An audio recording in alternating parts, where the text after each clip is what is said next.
tardes, público. Este es su programa Lo que te choca, te checa. Y como lo habíamos comentado, bueno, seguimos con los temas interesantes. Y esta vez vamos a hablar de cómo podemos controlar la ira si es que presentamos ira. Y, ¿qué creen? A veces no sabemos si realmente la tenemos o si realmente nos representamos con ella. La verdad es que desconocemos muchas veces totalmente qué es la ira. Yo puedo decir, es que yo me enojo un poquito, nada más un poquito. Yo no llego a la ira.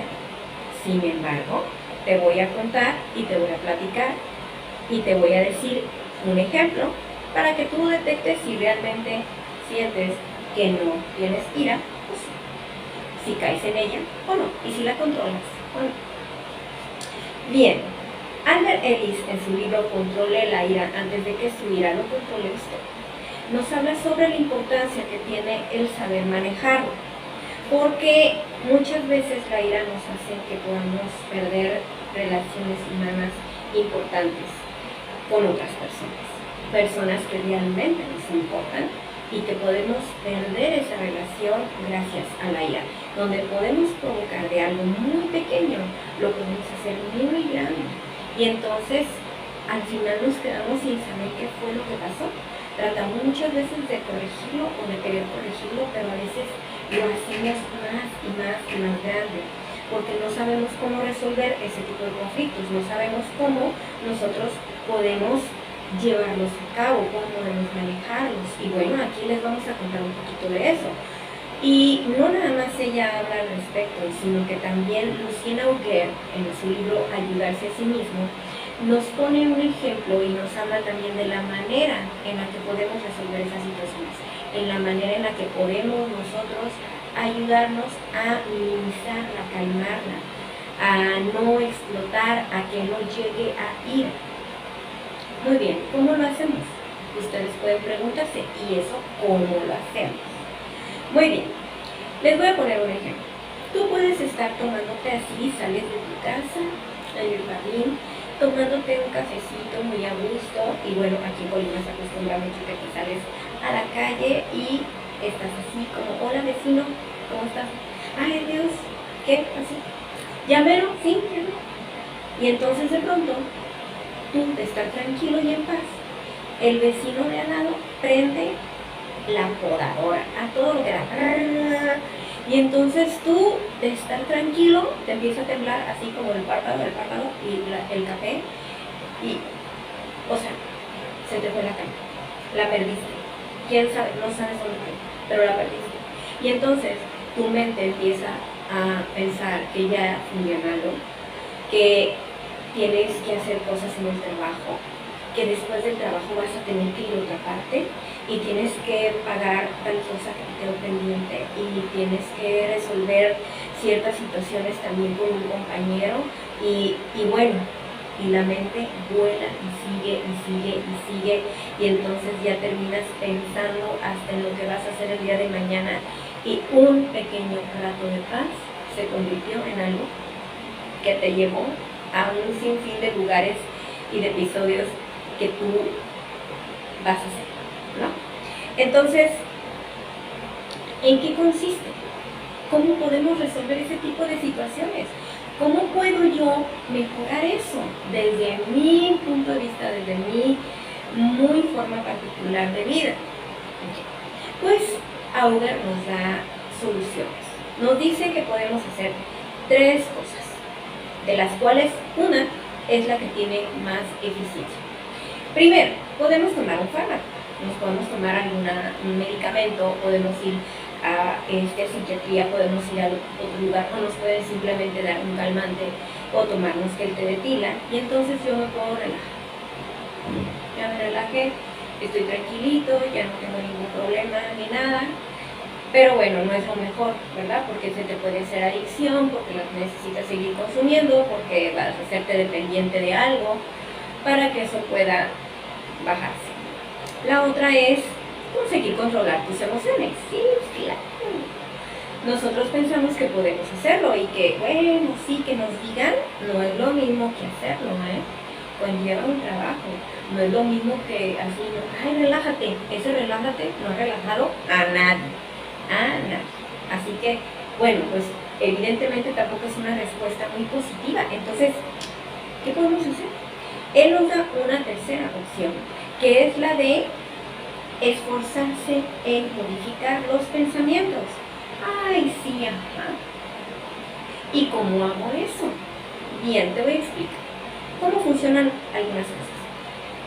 Él nos dice que, por ejemplo, vamos a hacer una escena en donde una persona llega de su trabajo, su esposa le sirve la comida y entonces le sirve espaguetis quemados. Y bueno, por supuesto que este señor se molesta, se enoja, avienta tal vez el pan con el que se lo va a comer, se levanta de la mesa enojado, le dice a su mujer que cómo es posible, que qué estuvo haciendo todo el día, que cómo puede ser que no le queden bien unos espaguetis, y bueno, y ahí se sigue. ¿Qué pasa si nosotros o él sabe que ese día esta misma persona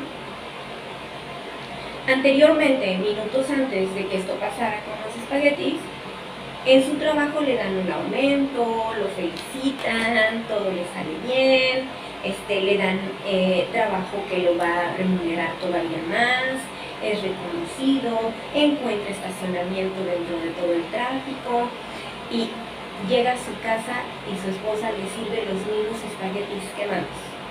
¿Qué va a pasar? ¿Ustedes creen que va a reaccionar de la misma manera como reaccionó antes? No.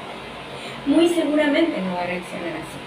Muy seguramente lo va a tomar tranquilo, se va a poner a pensar que su esposa se esmeró, que hizo todo lo posible, que tiene noticias importantes que darle, y va a pensar en todo el esfuerzo que a ella le llevó tratar de darle estos espaguetis quemados, donde muy seguramente su esposa tampoco tenía la intención o no fue a propósito el darle estos espaguetis quemados. Y entonces él va a tener esa empatía de pensar en esa situación. ¿Te suena conocido? Estoy segura de que sí has pasado por eso. ¿Qué cambian nuestros pensamientos? Anteriormente pudo haber tenido algo que lo detonó, ¿no? Alguna situación, que era de algo de lo que también nos habla Albert Ellis, que él comenta que como hay circunstancias que también en algún momento pueden desencadenar esto y que se vuelva todavía más grande, porque nosotros cada quien tenemos una percepción y valoramos la situación a partir de esa visión y obviamente lo vemos de manera distinta, dependiendo de las cosas que pasan antes de una situación así. Pero también tiene que ver con una situación cultural. Evidentemente, nuestras culturas influyen muchísimo en cómo reaccionamos en ciertas circunstancias.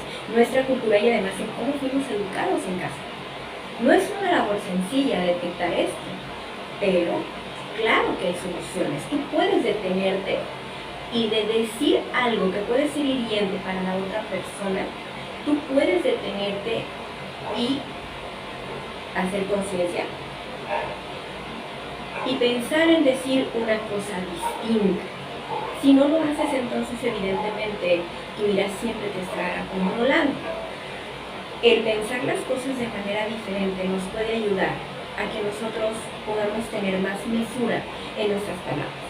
Porque lo decíamos en un programa incluso pasado, ¿no? De la responsabilidad afectiva. Yo puedo herir a alguien con mis palabras. Si no tengo la capacidad para detenerme a pensar en lo que estoy a punto de decir. Y evidentemente detenerme si sé que me voy a enfrentar a una situación que me va a traer un poquito más de problemas. Si yo vengo en un estado o si vengo con unas situaciones atrás que pueden ocasionar que yo todavía me ponga más de manos, ¿no? ¿Por qué? Porque esto nos pasa. De repente vivimos algo en el trabajo que nos puso más tensos, llegamos a casa y en casa explotamos, ¿no? No queremos que el niño se nos acerque, no queremos que la esposa o el esposo nos hable, porque estamos pero así de repente. Entonces, ¿qué sucede si yo también salido del trabajo, me tomo un respiro y pienso que voy a llegar a mi casa? En mi casa evidentemente no tienen la culpa de lo que pasó en el trabajo, así como va igual del trabajo, no tienen la culpa en el trabajo no tienen la culpa de lo que pasa en casa. Y también es mejor hacer como las cosas a un lado. Necesitamos cambiar nuestros pensamientos, modificarlos.